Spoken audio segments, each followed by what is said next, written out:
Before there was anything, there was a voice, not a sound flying through air, because there was no air, just a presence and a word. Genesis begins with God creating, but the New Testament reveals who that creating word was. John says, "In the beginning was the Word, and all things were made through him." Paul says, "By him all things were created, visible and invisible." So Genesis 1 isn't just a creation story, because before Bethlehem, before the cross, before angels ever sang, Jesus was already speaking words into existence. Picture existence at its most unsettling. No sky, no ground, no horizon, just the deep, an unformed, unlit abyss, a world not yet shaped into meaning.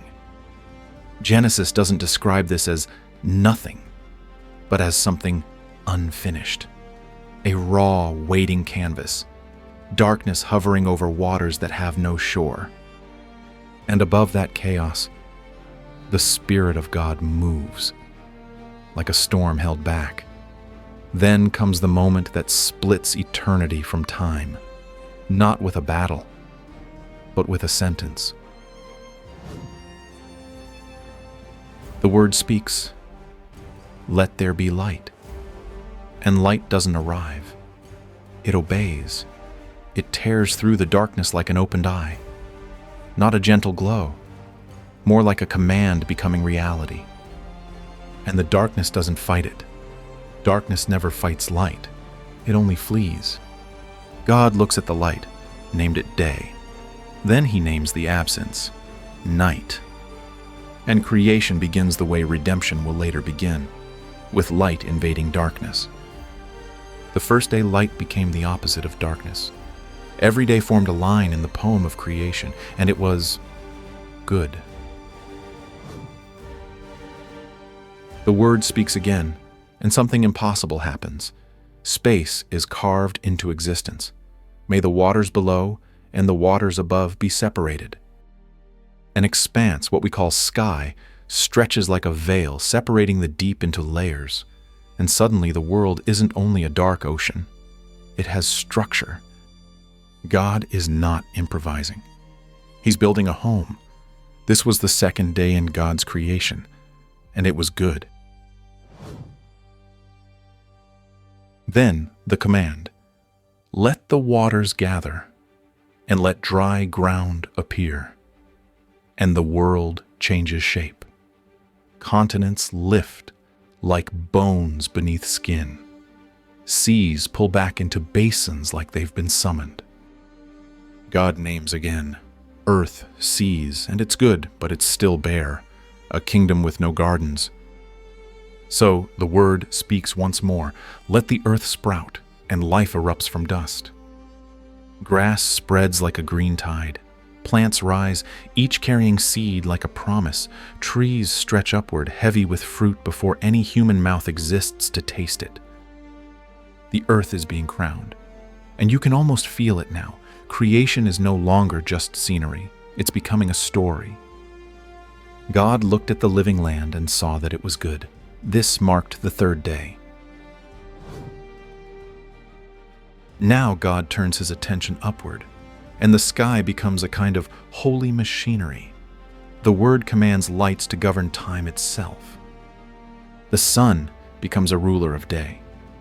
The moon becomes a witness of night. Stars scatter like torches across the heavens. And with them comes seasons, days, and years. Time becomes measurable, which means history is about to begin. Because once time exists, moments can be chosen. God looked at all of it and declared it to be good. This was the fourth day. The waters that once represented the dark unknown are now commanded to teem with life. Let the sea swarm, and it does. From the smallest hidden drifting creatures to massive living giants beneath the surface. Creation moves where there had once only been silence. Then the skies are filled. Birds cut through the air like living arrows, wings flashing over the ocean and forest, and suddenly, the world has sound. They were filled with breath, life, and blessing. The Creator sang over them, multiply, fill the seas and skies. This was the 5th day. God looked upon his work and knew it was good. Day 6 begins with the land receiving its own living multitude. Creatures appear, life that crawls, sprints, and hunts. The earth is now overflowing. And that's when Genesis slows down, because the next moment isn't just another act of creation. It's a decision. God doesn't simply say, "Let there be humans," the way he said, "Let there be light." Instead, Scripture gives us the most mysterious line in the chapter. Let us make man in our image. Not because God needs help, but because something is being revealed. Creation is pouring out of divine counsel, divine intention, something personal. And then, dust. God forms a creature from the ground itself, but not as a mere animal. This one will carry reflection. This one will have a mind and meaning. This one will name things, build things, love things, choose. And God gives them authority to steward sea and sky and land, not as tyrants, but as caretakers. The world isn't just good now, it's aimed. It has a purpose. On the 7th day, God rested, taking in all he had made. And for the first time, the universe stands in full order. Light and dark, sky and sea, land and vegetation, sun and moon, fish and birds, beasts and humans.